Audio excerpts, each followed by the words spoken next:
Hi, Skip Neumann here. Congratulations on being enrolled in the Guitar for Vets program. I decided to do these videos to supplement your lessons that you have with your teacher every week. You can come here and find either a different explanation for what you're working on or some new idea that you can try on your own. So have fun, and I'll see you in the next one. Bye-bye. All right, welcome back. This is Guitar Chords Step 2. And you can see by the board that we filled out quite a few of the chords. And so we're going to run through each of those chords and explain a few things about the fingers. And then we're going to introduce a new strum that you can use with them. If you haven't looked at Step 1 video, then use the link to check out that first. If you're cool with that, then this is the right video for you. So right across the top, we have G. Something that's information on the bottom is the third finger has a 3 right here. And so that's going to be the finger that we use, and then 1 and then 2. So all the chords are set up that way. It gives you the left hand fingers below, and this is a very common thing that you'll find in guitar books and other YouTube videos, is that the numbers below these chord grids are for the left hand fingers. So thumb, 1, 2, 3, 4. And so for G, this is what we have, is third finger first. One of the problems that happens with using this bigger G is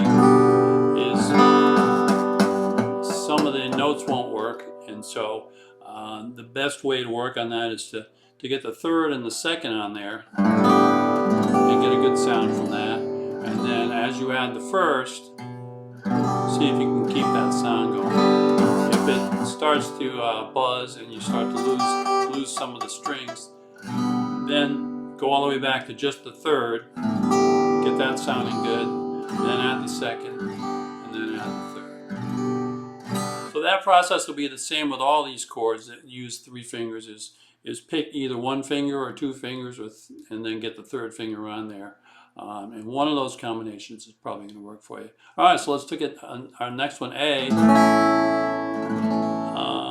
Third finger, second finger, first finger. The one thing that happens with this is the first string will get muted out by the third finger. So if that's happening, you're going back to the thumb again that we showed in the first video, that if your thumb is like this or like this where you have the bent thumb, that's going to make the fingers on the other side a lot shorter. So just to go over this again, the thumb is like you were shaking hands with somebody and the neck gets in the way. That gives you the longest fingers possible on this side.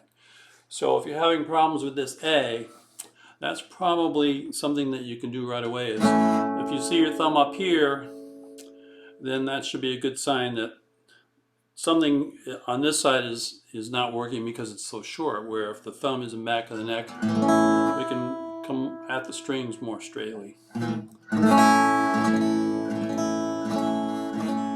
Alright, let's check D out. D is a little bit of an odd shape. The best way to get that is second finger and first finger, make that sounding good, and then add the third finger. So 2, 3, 1. C, first finger, add the second, add the third. Here's E. Remember in our first video, E was just 1 finger on the, with only playing the top 3 strings. Now with these other 2 fingers added, now we can play all the strings, and that's really what you want for a big E sound. So first finger, and then third should be next. Sometimes people will go with the second when they learn by themselves, and it's pretty awkward to fit all those fingers that way. So you want the first and then the third next to it, and then finally the second. F, you may recognize the same shape as C. We've got this diagonal line. Same diagonal line, we're just on different strings.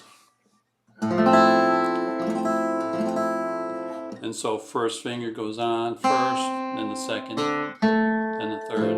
Now F major 7, we're talking about having this major 7. What's different about F, and you're going to see this in the next video, is there's an F major. What we have to do is bar those two strings.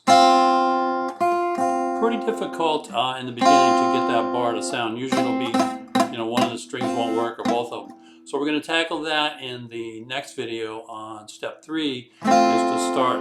It's really the beginning of bar chords that the first finger has to bar a number of strings. So for now, you can substitute this F major 7. It has a different sound, but it's going to work in songs until you can get the whole first finger bar in there. Alright, G7. Again, it's another straight line with the fingers, 1, 2, 3, just on different strings. So 1, then 2 comes over onto the 5th string, and then 3rd. D7. This is another triangle shape. That the triangle now is going this direction, where our D chord from step 1, the triangle is going this direction. So this would be your 3rd finger, 2nd, and then finally 1st. So just like the other chord, you get those two on there, and then there's a finger that's in between those. There's D7. A7 is an easy move. Just pick up these two fingers, the 3rd and the 2nd, and move them over to these strings. You see we have a common shape there that's on different strings, but the same shape. That's one of the cool things about guitars. We reuse the same shapes over and over. All right, so let's take a look at this new strum. Let's pick 2 chords. Let's use G and C. So